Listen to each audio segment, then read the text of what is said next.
pension আৰু দৰমহাক লৈ পেলাই বহুত কেইটা কমেণ্ট আচলতে বহুত কমেণ্টে আমি দেখিছোঁ আমাৰ কমেণ্ট ছেকশ্যনত তেওঁলোকে যথেষ্টখিনি কুৱেশ্যন কৰা দেখা গৈছে কাৰোবাৰ পেঞ্চন সোমাইছে কাৰোবাৰ হোৱা নাই আৰু যিহেতু অহাকালিও বন্ধ আছে ছট পূজাৰ কাৰণে তো সেইকাৰণে আচলতে বহুতেই চিন্তিত হৈছে যে পেঞ্চন যদি আজি কিবা কাৰণত নহয় বা দৰমহা নহয় তেতিয়াহ'লে অহাকালি হ'বনে নহয় এইটো কথা বহুতে জানিবলৈ বিচাৰিছে তো আজিৰ ভিডিঅ'টো স্পেচিয়েলি আমি পেঞ্চন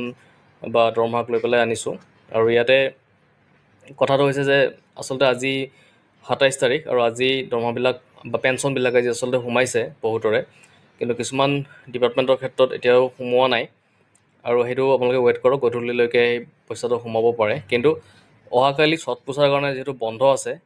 বন্ধ আপোনাৰ কাৰ্যালয় বন্ধ থাকিব কিন্তু বেংকবিলাক বন্ধ নাথাকে অৰ্থাৎ আপোনাৰ SBI হ'ব পাৰে বা ষ্টেট বেংক অফ ইণ্ডিয়া বা অন্য ধৰণৰ যিখিনি বেংক থাকে বেংকৰ আমি SBI বা ডাঙৰ ডাঙৰ যিবিলাক বেংক আছে বা ইউকো বেংক তেনেকুৱা বেংকবিলাক খোলা থাকিব তো সেইকাৰণেও আজি যদি নহয় আপোনালোকৰ চেলাৰীটো তেতিয়াহ'লে অহাকালি আপোনালোকে পাব ২৮ তাৰিখে পাব যিহেতু বেংকবিলাক বন্ধ নাই কিন্তু চৰকাৰী কাৰ্যালয় বন্ধ থাকিব কিন্তু বেংকবিলাক বন্ধ নাই আৰু যিহেতু বিলবিলাক ইতিমধ্যে ছাবমিশ্যন হৈছে পেঞ্চনবিলাক সোমাব আৰম্ভ কৰিছে আৰু যোৱা দুটা দিন যিহেতু বন্ধ আছিলে 4th ছেটাৰডে আৰু ছানডে আছিলে সেইকাৰণে বন্ধ আছিলে আৰু আজি বহুতে পাইছে আচলতে আৰু যিসকলে পোৱা নাই সেইসকলে আজি গধূলিলৈকে ৱেইট কৰক আৰু যদি কিবা আজি নাপায় তেতিয়াহ'লে নেক্সট আকৌ অহাকালিলৈকে পাবই লাগে আপোনালোকে আৰু দৰমহাবিলাকৰ কথা সুধিছে যে দৰমহা কেতিয়া হ'ব তো দৰমহা আপোনালোকে বৰ্ধিত হাৰতে পাব আপোনাৰ নৱেম্বৰত ফাৰ্ষ্ট উইকৰ ভিতৰত দৰমহাটো পাই যাব আৰু সেইটো বৰ্ধিত হাৰত পাব ডিএটো লাগি পেলাই পাব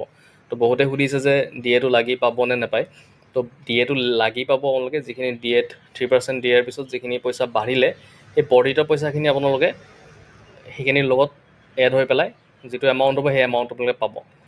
আৰু পেঞ্চনো আপোনালোকৰ বৰ্ধিত হাৰতেই পেঞ্চনবিলাক পাব আৰু আপোনালোকে ইতিমধ্যে সোমাইছে চাগে আৰু আমাক বহুতে সুধিছিলে যে ইমানখিনি পেঞ্চন কিমান বাঢ়িব এনেকুৱা সুধিছিলে তো এটা আপোনালোক কোৱা হৈছিলে যে ইমানখিনি বাঢ়িব পাৰে তো কমেণ্টত জনাব কিমান বাঢ়িছে আপোনালোকৰ পেঞ্চন আৰু এটা সৰু অনুৰোধ থাকিলে যদি আপোনালোকে চেনেলত পোনপ্ৰথমবাৰকৈ ভিজিট কৰিছে তেতিয়াহ'লে চেনেলটো ছাবস্ক্ৰাইব কৰি হ'ব এনেকুৱা ধৰণৰ খবৰবিলাক পাই থাকিবৰ কাৰণে